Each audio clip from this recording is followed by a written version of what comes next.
뒤를 돌아보고 앞으로 나아가라라는 제목입니다. 오늘 읽은 본문 마태복음 13장 52절에 보니까 천국의 제자된 서기관마다 새것과 옛것을 곳간에서 내오는 주인과 같다라고 했습니다. 하나님의 사람이 하나님께서 예배해 놓으신 곳간에서 새 것만 꺼내놓지 않고 어떤 걸 꺼내옵니까? 옛 것입니다. 여러분, 옛 것, 과거잖아요. 과거는 뒤를 돌아보는 겁니다. 새 것은요, 앞으로 주실 것이니까 앞을 바라보는 겁니다. 그래서 오늘 제목이 다 같이 해보실까요? 뒤를 돌아보고 앞으로 나아가라. 이게 사실은 하나님께서 이 송구 영신 예배 참여한 우리 모두에게 주신 말씀입니다. 뒤를 돌아보고 앞으로 나아가라. 첫 번째. 그렇다면 뒤를 돌아보고 앞으로 나아가라고 하셨는데 만일 뒤를 보기만 하고 앞으로 나아가지 못한다면 어떻게 될까요? 미래에 대한 희망이 없이 뒤만 바라보는 사람은 어떤 사람일까요? 그런 사람의 특징은 후회를 해요. 그리고 남의 탓을 해요. 그리고 원망을 해요. 그런데요, 과거를 돌아보니까 후회할 일이 있어요, 없어요? 사실은 솔직히 말하면 있잖아요. 후회해요, 우리들도. 저도 후회해요. 실수하는 일들이 참 많아요. 근데 그냥 후회하고 그냥 아쉬워하고 그냥 탄식하는 것이 아니라 뒤를 돌아보는 것은 어디를 향해 나아가기 위함이에요? 앞을 향해 나아가기 위함이에요. 만약 앞에 대한 희망이 없이 뒤를 돌아보면 롯의 아내처럼 소금 기둥이 됩니다. 성도 여러분, 그리스도인은 세상 사람들처럼 원망하고 후회하는 사람들이 아니에요. 물론 우리도 후회하고 원망해. 근데 그 시간이 짧아요, 길어요? 짧아요. 과거는 짧게, 미래는 더 힘차게 내다보실 수 있기를 축원합니다. 3살 때 아버지를 잃으신 한 목사님의 이야기입니다. 제가 참 존경하는 목사님인데 수원에서 아주 목회를 열심히 잘하시는 목사님이십니다. 교회를 다니고 철이 들면서 왜 하나님은 나에게 아버지를 데리고 가셨는가? 철이 들고 교회를 다니면서부터 그런 의문이 든 거예요. 하나님 왜 나에게 아버지를 데려가셨어요? 그런데 시간이 지나면서 그 모든 것이 하나님의 주권임을 알게 되었다고 합니다. 어떤 계기가 있었던 것이죠. 초등학교 가정 신상 조사서라는 것이 옛날에 있었죠. 그래서 거기에 뭐 냉장고가 있는지 TV가 있는지 막 그런 거 다 조사했잖아요. 근데 그것은 아무것도 아니고 이 가정 신상 조사서에 반드시 부모님의 이름을 적게끔 돼 있어요. 아버지 이름을 쓰는 곳에 이 목사님은 쓸 수가 없었어요.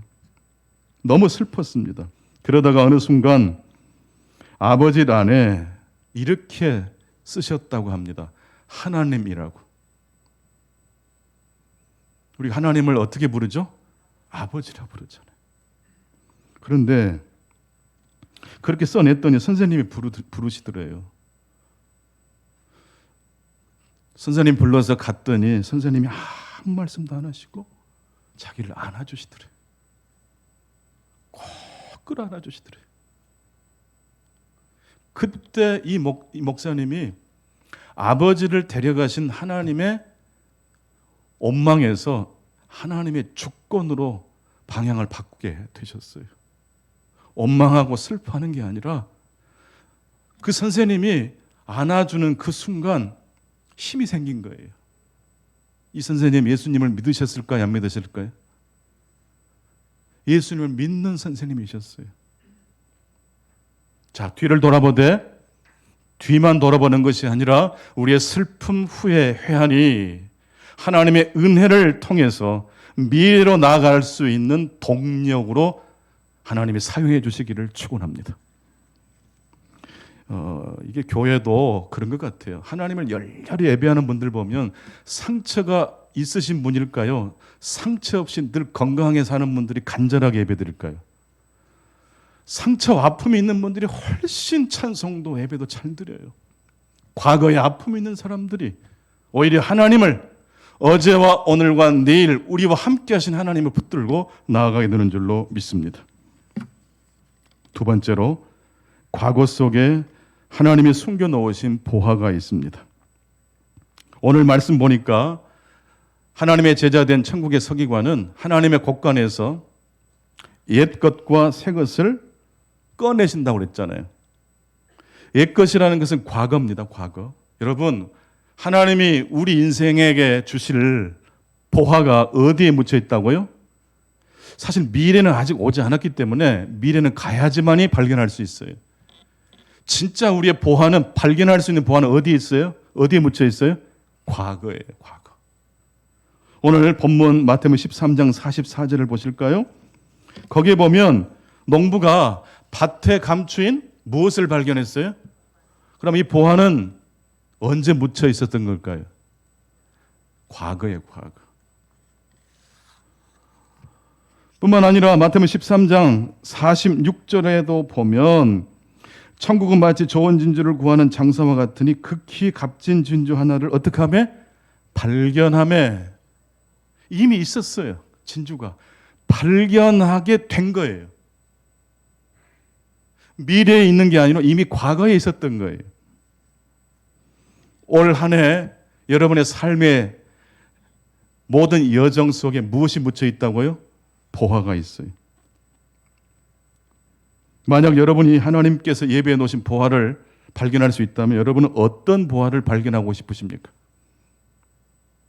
저에게 만약 목사님이라면 2023년 동안 살아오시면서 발견하고 싶으신 보화가 무엇입니까? 라고 물으신다면 저는 딱 준비된 대답이 있어요. 그것이 바로 사고 오류 발견이에요. 사람은 언제 사고를 전환합니까? 언제 생각을 바꾸고 툴툴 털어버리고 새롭게 일어납니까? 자기 자신이 왜 잘못했는지, 왜 거기서 넘어졌는지 그 사고 오류를 발견한 사람만이 생각을 바꾼대요. 같이 해보실까요? 사고 오류를 발견한 사람이 사고를 전환한다. 탕자가 자신의 죄를 어떻게 했어요? 발견했더니 아버지 집이 생각나잖아요. 자기가 지금까지 한 번도 잘못했다고 생각하지 않으면 탕자는 지금까지 어디 있을까요? 지금도 헤매고 있을 거예요. 사업을 잘하는 사람은 두 가지 비밀이 있습니다. 첫 번째, 사업 계획서를 잘 짜요. 탁월한 계획을 세워요. 그런데 탁월한 사업 계획 외에 사업에 성공한 사람은 반드시 이것이 있다고 합니다. 그것은 그동안 내가 왜 실패했는지에 대해서 분석하고 이야기할 줄 안대요. 저에게 만약 100억을 누군가가 주신다면 놀라지도 않으시네요. 누군가 저에게 100억을 주셨다고 하십시다. 그럼 제가 저한테 쓰겠어요? 누군가에게 투자하죠. 우리 청년들 앞에 있으니까 10억씩 투자해 줄게요. 그런데 그냥 투자할 수 없어요. 사업 계획서를 잘 세워야 돼요. 두 번째 뭐라고요? 그동안 내가 왜 실패했는지 그 이유를 분석해낼 줄 아는 사람이에요. 그런 사람은요, 뭘 맡겨도 해요. 잘하겠다는 사람은요, 반드시 실수합니다. 근데 내가 어디가 약점인지, 왜 넘어졌는지를 잘 알고 있는 사람은요, 하나님이 사람도 일을 맡겨주시지만 누가 일을 맡겨주세요? 하나님이 일을 맡겨주시는 거예요. 베드로와 가룟 유다의 차이가 뭐예요? 가룟 유다는 자신이 왜 넘어졌는지를 몰라요. 베드로가 뭐 똑똑하고 완벽한 사람이었습니까? 자신이 무슨 죄를 어디에서 넘어졌는지를 베드로는 알아요. 나는 여러분의 삶 가운데 보화가 발견되기를 축원합니다. 그러려면 회개하십시오. 메타노이아, 이게 회개라는 이 단어의 어원이에요. 메타노이아, 깨달은 자라는 뜻이에요. 내가 왜 하나님 앞에 죄를 지었는지, 왜 그때 내가 실수했는지를 깨달아 아는 사람에게 하나님께서 올해가 다 지나가기 전에 보화를 발견하게 될 줄로 믿습니다. 마지막 세 번째, 이제 2023년도를 우리들 앞에 두고 있는데 2024년도를 낚을 수 있는 그물이 있습니다. 오늘 마태복음 13장 47절, 48절 보니까 고기를 잡으려면 무엇이 있어야 돼요? 그물이 있어야 돼요. 이제 표를 설교 시간 끝나고 오픈하는 시간을 가질 텐데요. 이 표 속에 2024년도를 낚을 수 있는 그물이 있어요. 그 비밀이 여기에 담겨 있어요. 고사성어 중에 줄탁동시라는 고사성어가 있습니다. 떠들 줄, 쪼을 탁. 새가 알을 깨고 나오기 위해서 안에서 쪼는 모습을 형상해 놓은 거예요. 그리고 탁이라는 단어는 알을 품고 있는 어미새가 밖에서 알을 어떻게 해요? 막 쪼아줘요. 깨줘요. 이게 줄탁동시예요. 안에서 깨고 밖에서 쪼고. 올 한 해, 내년 한 해 여러분이 가만히 계신다고 하나님 도와주실까요? 여러분이 노력하셔야 돼요. 여러분의 삶의 자리에서 애쓰고 수고하실 수 있기를 바랍니다. 그럴 때 하나님이 도와주실 거예요. 전도도 안 하면서 교회가 침체됐다 말하지 맙시다. 여러분 빈자리 보지 마세요. 빈자리 보면서 내가 전도해야 된다라고 각성하실 수 있기를 바랍니다. 꼭 교회를 모시고 오란 뜻이 아니에요. 여러분이 만나는 사람에게 예수 믿어서 좋은 이야기를 해 주실 수 있기 바랍니다. 이게 전도예요. 도를 전파하셔야 돼요. 심지어 정말 전도할 사람 없으면 거울 보고 여러분 자신에게 하세요. 내 영혼아, 네가 왜 내 속에서 낭망하여 하는고? 너는 하나님을 바라라. 시편 말씀을 자기 자신에게 들려주세요. 장사가 안 될 때는요, 스스로에게 말을 걸어주셔야 돼요. 오늘은 허탕쳤으니까 내일도 허탕이 아니라 오늘 허탕쳤으니까 이 마이너스 에너지가 내일은 어떻게 돼요? 플러스 에너지가 될 줄로 믿습니다. 만약 안에서 쪼지 않고 밖에서 어미새가 계속 쪼기만 하면 어떻게 될까요? 이렇게 될 때 밖에의 충격으로만 알이 깨지면 뭐가 돼요? 계란 후라이가 돼요. 여러분, 남이 여러분에게 말하기 전에 먼저 하실 수 있기 바랍니다. 남이 여러분에게 말하면 간섭처럼 들리잖아요. 근데 스스로 여러분이 각성하고 깨어지기 시작하면 다른 사람을 귀찮게 할 필요가 없는 거예요. 줄탁동시. 밖에서 우리를 쪼아주시는 분이 누굴까요? 여호와 하나님이신 줄로 믿습니다. 여러분, 이제 오늘 다 받아보셨을 거예요. 내 인생의 성경 한 구절. 이 대충 만든 책이 아니라는 거 아셨죠? 교육자들이 몇 달 동안 고생했어요. 여러분들이 써내준 성경 구절을 다 기록해냈어요. 그래서 저자 충강교육 교우라고 됐어요. 근데 이 책이 잘 만들어지면 뭐합니까? 읽고 묵상하지 않으면 도로 무기예요. 한 분도 빠짐없이 내년에는 어린 아들까지 매일 한 절씩 이 말씀을 묵상하시고 그 말씀을 통해서 내 마음을 두드리시는, 내 영혼을 깨우쳐 주시는 하나님을 만날 수 있기를 바랍니다. 그럴 때 학생은 공부를 잘하게 될 것이고 여러분의 사업장, 여러분이 하는 모든 일들이 하나님과 협력하는 일이 되어서 놀라운 기적과 은총이 벌어질 줄로 믿습니다. 예수 믿는 사람도 불평해요. 하지만 불평만 하지 않아요. 뒤를 돌아보면서 앞을 향해 나아가실 수 있기를 축원합니다. 고린도 후서 1장 20절 말씀. 내년도 우리 교회에 주신 말씀이에요. 하나님의 약속은 얼마든지 그리스도 안에서 이해가 되니 그런즉 그로 말미암아 우리가 아멘하여 하나님께 영광을 돌리게 되느니라. 이 말씀 읽다 보니까 무슨 고사성어가 생각나요? 줄탁동시예요. 여러분, 하나님의 말씀에 이해하실 수 있기 바랍니다.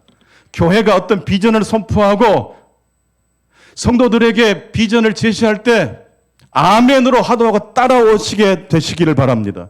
그럴 때 우리가 하나님의 큰 이야기의 한 부분을 차지하는 거예요. 그럴 때 우리의 믿음이 성장하게 되고 신나게 되는 거예요.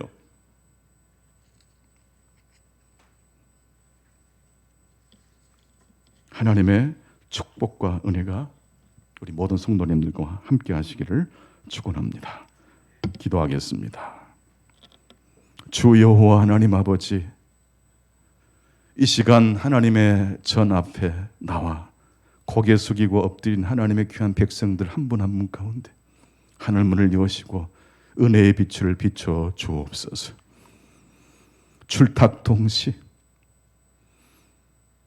우리는 내 안에서 하나님을 향한 뜨거운 마음을 품고 간구하고, 하나님은 우리의 삶의 밖에서 우리를 향하여 손을 내밀어 주시고 은혜의 충격을 베풀어 주시는 그래서 출탁 동시에 은혜가 2024년도 한 해 우리 각 가정에, 우리 교회 가운데, 모든 심령 가운데 뜨겁게 일어날 수 있도록 도와 주옵소서. 감사하옵고 예수 그리스도 이름으로 기도하옵나이다. 아멘. 우리 장로님들